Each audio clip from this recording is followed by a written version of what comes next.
अरे वाह, मेरे जीजू कितने हैंडसम हैं।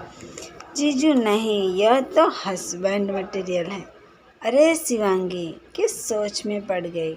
जल्दी इधर आ, तुझे अपने जीजू की जूता चुराई की रस्म नहीं करनी? हाँ हाँ माँ, आ रही हूँ। शिवांगी अपने जीजू के पास गई और उसकी जूता चुराई की रस्म करने लगी। जीजू, आपको अगर जूते वापस चाहिए तो पहले मुझे 10,000 रुपये देने होंगे। अरे साली जी, सभी ने इस रस्मों के चक्कर में मेरी जेब ढीली करवा के रख दी है। आप तो थोड़ा सा रहम करो। नहीं नहीं, मैं कोई रहम नहीं करूँगी। आपसे तो मुझे 10,000 चाहिए ही चाहिए। शिवांगी अपने जीजू को थोड़ा सा बख्श दे। नहीं दीदी, मैं इन्हें कभी नहीं बख्शूंगी। मुझे इनसे 10,000 चाहिए तो बस चाहिए। चलिए, अब आपका भी क्या दिल दुखाना, ले लीजिए। जब से दूल्हा बना हूँ सबने सितम तो ढा ही रखा है। दामाद जी, यह सितम तो बस आज का है, बाद में तो आपके ही मज़े हैं। अनुपमा की बात सुनकर सभी हंसने लगे। सभी रस्में शादी के दिन अच्छे से हुई और फिर शिवानी विदा होकर अपने ससुराल में आ गई। ससुराल में भी सभी कुछ अच्छे से हो गया। एक तरफ शिवानी थी जो ससुराल में अपनी रस्म कर रही थी, तो वहीं दूसरी तरफ शिवांगी थी जो अपने ही जीजा के ख्यालों में गुम थी। हाय मेरे तो जीजा जी सुपरस्टार जैसे हैं। क्या मुलायम बॉडी है और क्या बाई एप्स है। मैं तो लट्टू हो गई। उन्होंने मुझे पसंद क्यों नहीं किया? मेरी दीदी से शादी कर ली, जबकि वह तो सीधी सादी सी बोरिंग सी लड़की है। उन्हें मेरी जैसे फैशनेबल और दीवानी का पति होना चाहिए, ना कि मेरी बहन जी जैसी बहन का। अरे शिवांगी, शिवांगी, हाँ माँ, कहाँ गुम है? चल आ मेरे साथ सफाई करवा। अब तेरी दीदी तो चली गई है, तो अब तुझे ही मिलकर मेरे साथ घर के कामों को करवाना होगा।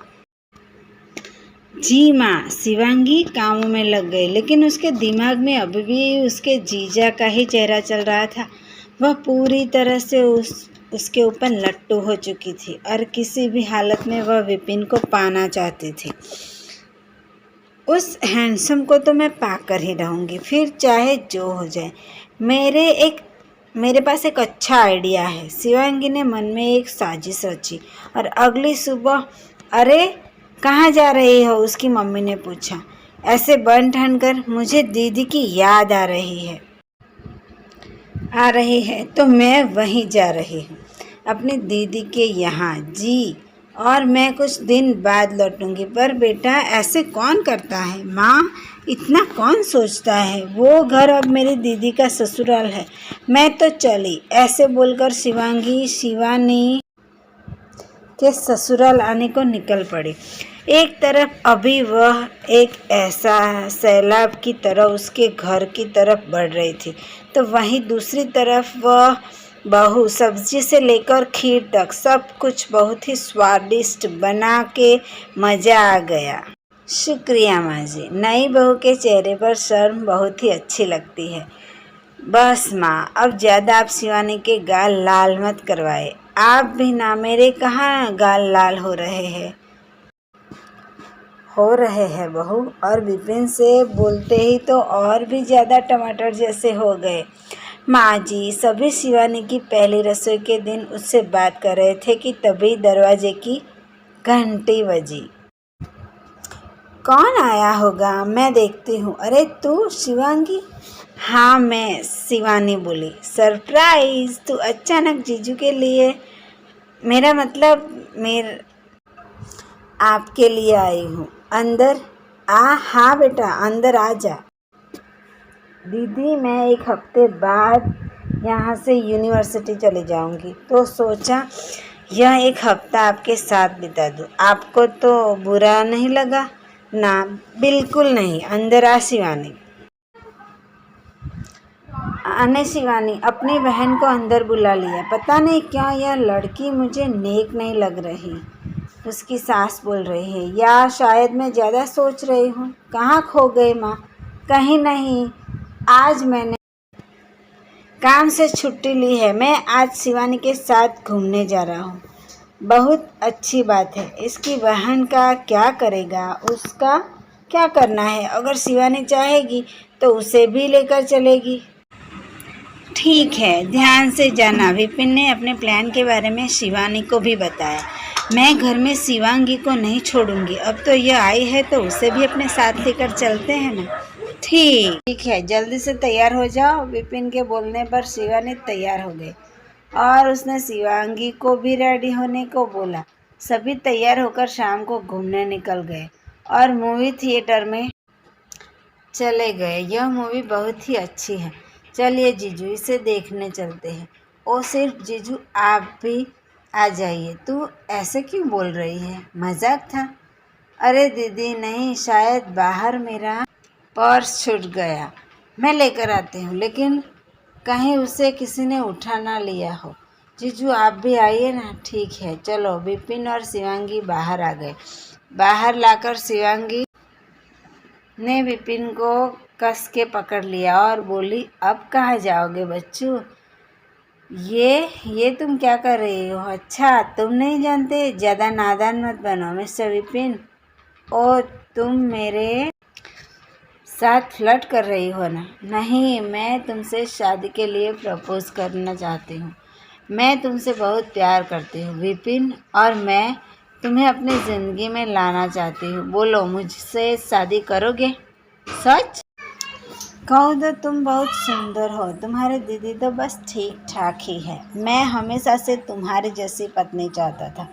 मैं तुमसे शादी करने को तैयार हूँ। शिवांगी ने विपिन को अपनी बातों में ले लिया था। फिर क्या था? शिवांगी विपिन को एक मंदिर में ले गई जहाँ पर दोनों ने शादी कर ली। तो वहीं दूसरी तरफ यह दोनों कहाँ रह गए? क्या पर्स अभी तक नहीं मिला? यह देखना पड़ेगा। यहाँ तो कोई भी नहीं है। वह दोनों कहाँ हैं? विपिन जी, शिवांगी, कोई बोल भी नहीं रहा है। अरे मैडम चलिए अभी घर जाइए, अब थिएटर बंद हो रहा है। जी ये कहाँ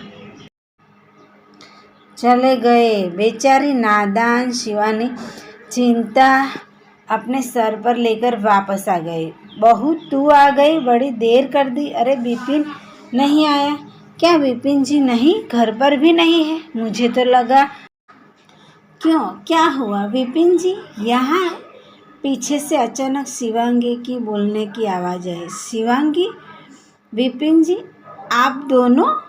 हे भगवान! माँ, मुझे शिवांगी पसंद थी तो मैंने उससे शादी कर ली। नालायक, अभी तेरी पत्नी को आए एक दिन नहीं हुआ और तूने शिवांगी बोली, तूने खुद अपनी बहन का बसा हुआ घर तोड़ दिया। और क्यों किया तूने ऐसा? मैं क्या करती? मेरा दिल विपिन जी पर आ गया था। अब इसे समझाना नामुमकिन था बहन। और कानून के हिसाब से भी एक आदमी की दो बीवियां हो सकती है, तो इसमें कुछ गलत नहीं है। मुझे तो माँ बोली इस लड़की में पहले दिन ही डायन नजर आ गई थी, और देखो इसने अपना डंक मार ही दिया।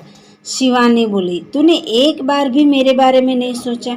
और विपिन जी आप भी अब नहीं सोचा, तभी तो शिवांगी को ले आया हूँ। चलो रास्ता छोड़ो, हम दोनों बहुत थक गए हैं। विपिन जी शिवानी को लेकर साइड करते हुए शिवांगी को कमरे में ले गया। बेचारी शिवानी फूट फूट कर रो रही थी और सीमा उसे संभाल रही थी, लेकिन शिवांगी को अपनी ही बहन का घर तोड़कर भी कोई फर्क नहीं पड़ रहा था। वो तो आराम से विपिन जी के साथ अपनी सुहागरात मना रही थी। ऐसे ही सिलसिला जारी था और अब शिवांगी को विपिन की दुल्हन बने लगभग 1 महीना हो चुका था।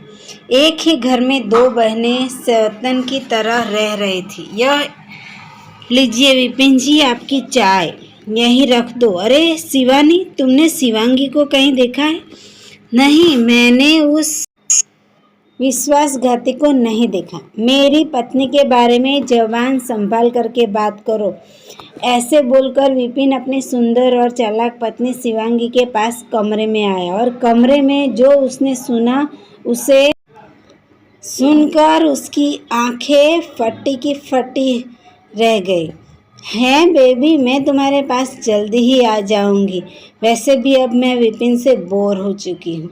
तुम मेरा इंतज़ार करो, हम एक साथ गोवा वाले बीच पर चलेंगे।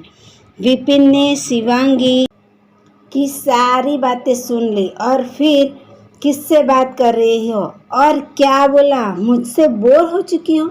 बताओ वो विपिन जी, क्या वो फोन कौन था फोन पर जो समझ गया तुम्हारा नया आशिक होगा? विपिन की आवाज़ सुनकर सभी कमरे के पास ही आ गए। क्या हुआ बेटा, क्यों चिल्ला रहा है? माँ, मैं बहुत गलत था। मैंने बहुत गलत किया जो उसकी बातों में आकर मैंने अपनी सीधी सादी सी पत्नी को दिया। छी, अभी जो मैंने सुना है उससे तो मुझे शर्म आ रही है। इसे अपनी पत्नी बुलाते हुए क्या किया इसने? बोलो शिवांगी, क्या हुआ? ये क्या बताएगी? अरे यह लड़की किसी की नहीं हो सकती है, मुझे माफ़ कर दो शिवानी। मैंने तुम्हारे साथ बहुत गलत किया है, लेकिन अब आगे की ज़िंदगी मैं सिर्फ तुम्हारे साथ बिताना चाहता हूँ। प्लीज़ मुझे माफ़ कर दो। विपिन जी, एक शब्द भी मत बोलना। तू इतनी गिरी हुई होगी यह नहीं सोचा था। अपनी बहन को धोखा देकर मन नहीं भरा कि अब अपने पति से भी धोखा कर दिया। सुनिए तो सही, अब तुम्हारी कोई नहीं सुनेगा।